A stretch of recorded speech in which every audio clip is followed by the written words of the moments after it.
Yan po ay nasulat between 50 AD to 120 AD. That is exactly the personal ministry of the apostle. Pero nakapagtataka doon sa Didache, ang sabi po ron, ang bautismo ay pwedeng sa pamamagitan ng visit.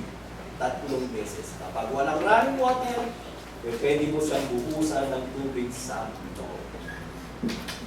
Okay?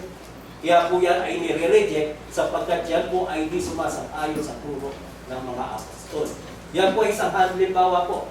The pseudographa are manuscript with pseudonymous authorship. Ibig sabihin, ito po ay ina-ascribe nila. Sabi na, itong sulat na ito, itong sulat ni Apostol Pablo, yung sulat ni Mateo, pero hindi naman po talaga sinulat na gumawa. Sumulat, meron pong lumabas na sulat, ay sinulat yung kapatid na po. Na hindi naman siya talaga ang author. Yun po yung ibig sabihin na pseudonymous authorship. Falsely ascribed to non-biblical writers and are not part of the New Testament canon today. These manuscripts were used by some of the early churches but were considered heretical and rejected by others. So marami po yun. Na kung tawagin po natin ngayon ay tinatawag na ayaw lumabas ang bibig ko, yung false gospel, halimbawa po, the gospel of Barnabas, the apocalyptics of Peter, and so on. Marami po siya. At sinin po ninyo, sinabi ng apostol si Pablo, not to be soon shaken in mind, tulad po niyan kay sa mga taga-Salonica, or troubled either by spirit or by word, or by letter as it from us, or as though the day of the Lord had come. So, kung paano lang po ng mga apostol, marami na pong naglipan ng mga paramagang sulat ng mga apostol. Ang sabi ng apostol, huwag kanya magulimihan ang inyong puso sa espiritu o sa salita o sa anumang sulat na para bagang sa amin. So, ibig sabihin po, may mga sulat talaga na lumabas sa panahon ng mga apostol at sinasabi at pinapakalat na ito'y sulat ng mga apostol at ito'y itinatanggi ng mga apostol. Partikular na po si Apostol Pablo. Okay? So, the Epigrapha along with the heretical teachings spread in the early 100 AD to 300 AD. Yan po yung panahon na napakagulo po ng church. Okay? Kalimbawa po ng mga doktrina noon na napakagulo na sumipot ng 180 panahon pa man po ng mga apostol. Kalimbawa po yung salita, yung Trinity, paniniwala po natin na ang Diyos ay mayroong isang persona, ay may isang Diyos at mayroong 3 persona. At mayroon po naniniwala na ang Diyos ay isa at napakita po sa 3 substance o 3 mode. Kung tawagin po natin ngayon ay oneness, pero sila po ay sinatawag na Sabellianism or Modalism. At meron po tinatawag na Ebonite o yung Arianism na ito po yung paniniwala ng Iglesia ni Cristo na ang ating Panginoon Cristo ay hindi Diyos. Yan po ay nagugat noong pamangkong panahon ng mga apostol. At marami pong silang sulat na yun po ang pinangahawakan ngayon ng paniniwala ng mga denominasyon. The propagation of the heretical teaching and the Epigrapha among early century Christian led to the gathering of bishops of some Roman regions, the council. So, nung kumakalat na po yung tinatawag na mga maling sulat na sinasabi na lang sulat ng mga apostol, so doon po nagkaroon po ng pasimula ng council. The first council was 325 AD.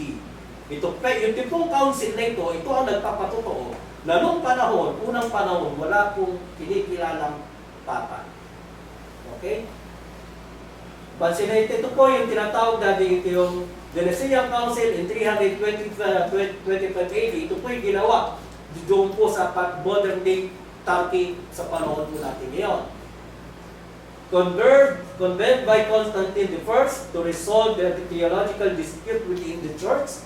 Yung po mga iba-ibang turo na lumalaganap ng panahon po nila. Condemned Arianism proposed by Arius, presbyter of Alexandria, that was in 256 to 336 ang buhay na buhay po siya. Address the canon law, address several church practices and determine early church rules. So ito po yung ginawa sa Turkey at hindi po ginawa sa Rome. Kaya po itong Council of Trent o yung Council of Nicene Council of 325 AD, ito po yung patunay na wala pong Papa before 400 AD. Okay? Sumunod po ng council, nagkaroon po ng council doon sa Rimbo-Rimbos. Ito po ay bahagi po ngayon ng modern day Nigeria. Sa noong 393 AD, in the city of Rimbo-Rimbos, Aurelius, Bishop of Carthage, initiated the gathering of North African bishops. Hindi po buong empire ng Roman, tumutukoy lang po ito doon po sa tinatawag na North African bishops. Identify the list of the New Testament canon as we have them today.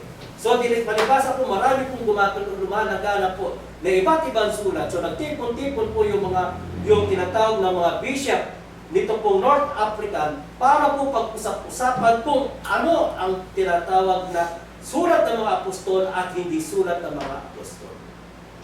Okay?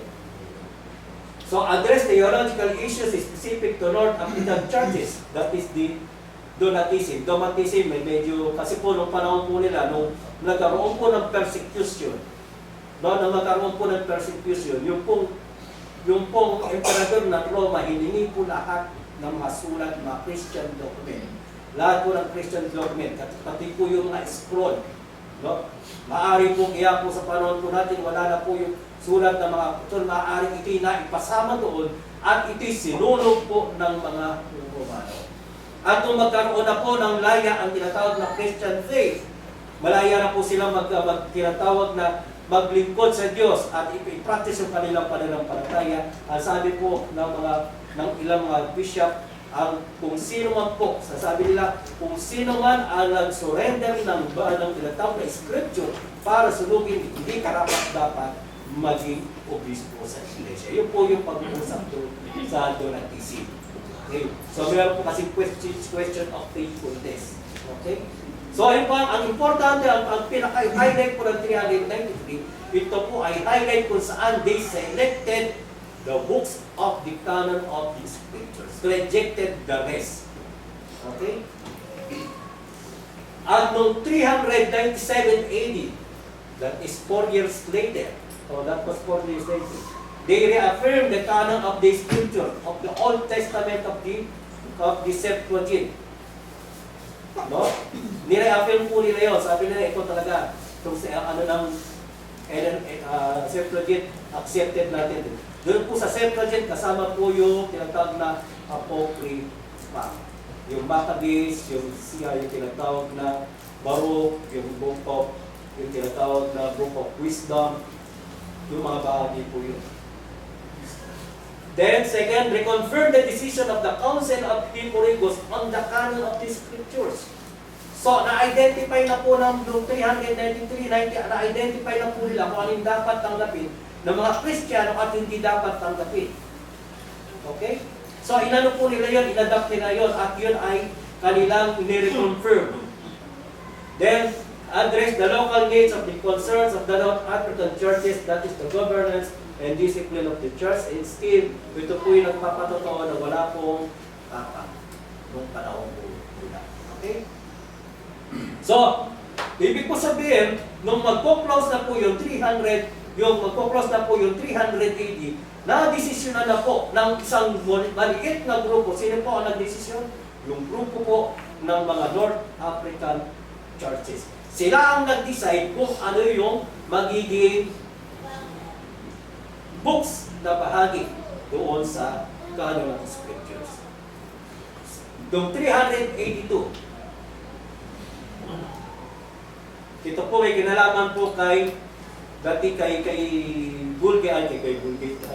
Jerome, kanya pong i-translate yung Bible from Greek to Latin Vulgate. Okay?